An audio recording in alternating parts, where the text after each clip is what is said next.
আসসালামু আলাইকুম। স্বাগত জানাচ্ছি বাংলা ব্লগে।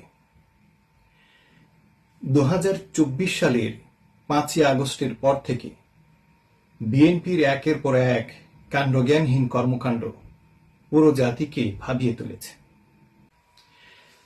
জাতির একটা বিশাল অংশ 5ই আগস্ট পর্যন্ত বিএনপিকে ভোট দেওয়ার জন্য মুখিয়ে থাকলেও ধীরে ধীরে তাদের অনেকেই তাদের সেই সিদ্ধান্ত থেকে সরে এসেছেন। বিশেষ করে বিএনপি যেভাবে স্বৈরাচারের দোসর জাতীয় পার্টির হয়ে প্রতিবাদ করছে, বিবৃতি দিচ্ছে এবং তাদেরকে রক্ষা করার চেষ্টা করছে, তাতে জাতির নিকট তাদের উদ্দেশ্য সন্দেহজনক হয়ে উঠেছে। এমনকি তারা ফ্যাসিস্ট আওয়ামী লীগের পক্ষেও নানান সময়ে প্রত্যক্ষ ও পরোক্ষভাবে বক্তব্য রেখেছে। তার মধ্যে রুমিন ফারহানা সবার চেয়ে এগিয়ে। এই সুযোগও আসলে থেকে গেল কিনা, ফ্যাসিস্টরা আবার নির্বাচনে অংশগ্রহণ করে, যেহেতু কোনো দলীয় ট্যাগ তাদের থাকছে না, তারা ফিরে আসতে পারেন কিনা রাজনীতিতে? আচ্ছা দেখুন, আপনারা যে প্রশ্নগুলো করেন আমি না খুব অবাক হই কেন মানুষের এই আলোচনা শুনলেও আমি আসলে অবাক হই। কারণ আপনি বাংলাদেশে মানে যে ভোটের যে পার্সেন্টেজের হিসাব গত 53 বছরের মিনিমাম 30% ভোট আছে আওয়ামী লীগের। এখন আপনি কি 30% লোক অর্থাৎ 20 কোটি ধরলে? তার নানান বক্তব্য প্রমাণ করে ফ্যাসিস্ট সরকারের আমলে সংসদে যাওয়ায় তার উপর আওয়ামী রাজনীতির প্রভাব প্রকট হয়ে আছে। এমনকি তার সমালোচনা করায় সে সাম্প্রতিককালে পুরো জাতিকে অসভ্য বলতেও দ্বিধা করেনি।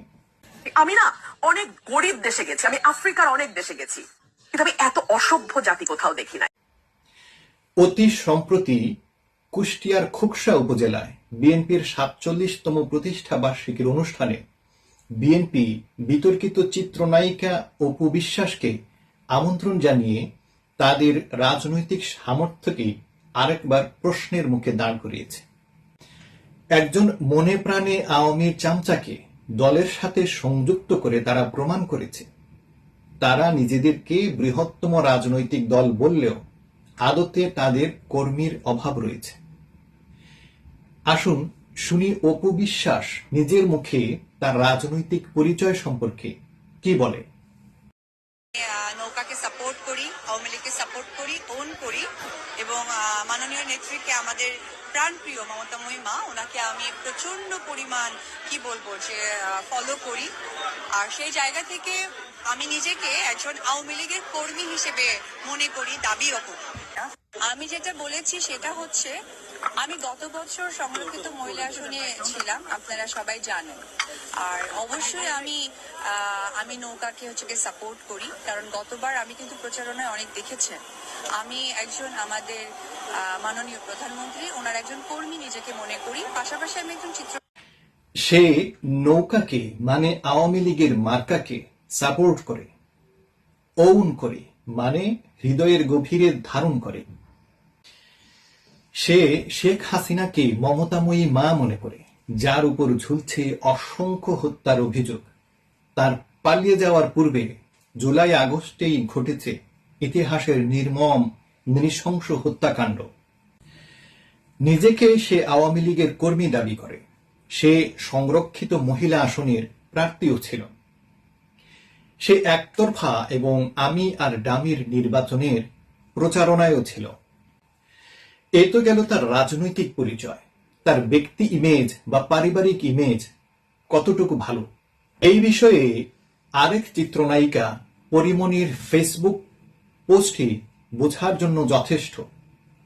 তিনি লিখেছেন, আগে ছিল 6 মাস হিন্দু, 6 মাস মুসলিম, এখন 6 মাস আওয়ামী লীগ, 6 মাস বিএনপি। পোল্টিবাজ সুবিধাবাদী কারে বলে দিদি কিন্তু দেখিয়ে দিলেন। বাপরে বাপ, কি জিনিস এটা! মানে চিত্রনায়ক শাকিব খানের সাথে যতদিন তার সংসার ছিল ততদিন সে মুসলমান ছিল। যেই ছাড়াছাড়ি হয়েছে সাথে সাথে সে আবার হিন্দু হয়ে গেছে। যেই লাউ সেই কদু। যে বারবার ধর্ম পরিবর্তন করতে পারে তার কাছে রাজনৈতিক দল পরিবর্তন তো নস্যি। জনগণ এখন ধারণা করতেই পারে যে ক্লিন ইমেজের কোনো সাংস্কৃতিক ব্যক্তিকে বিএনপি তাদের কোনো কিছু দিয়েই আকৃষ্ট করতে পারছে না। আপনাদের মনে থাকতে পারে যে বিএনপি যখন ক্ষমতায় ছিল তখন সঙ্গীত শিল্পী মমতাজও বিএনপি করত। জিয়াউর রহমানকে নিয়ে সে প্রশংসামূলক গান গেয়েছিল, কিন্তু যখনই সুযোগ পেয়েছে তখনই পল্টি মেরে আওয়ামী সাংসদ হয়েছে, আবার বিএনপিকে গালাগাল দিয়েছে। কিন্তু বিএনপির আর শিক্ষা হলো না। কারণ শহীদের একটা সংজ্ঞা আছে, এটা হাদিস কোরআনের মধ্যেও আছে, সব জায়গাতেও আছে। যিনি দেশের জন্য জীবন দেন, তিনি ইসলামের জন্য যুদ্ধ করে জীবন দেন, তিনি হলেন শহীদ। কিন্তু জিয়াউর রহমান কোন যুদ্ধে গিয়ে শহীদ হয়েছে এটা আমার জানা নাই।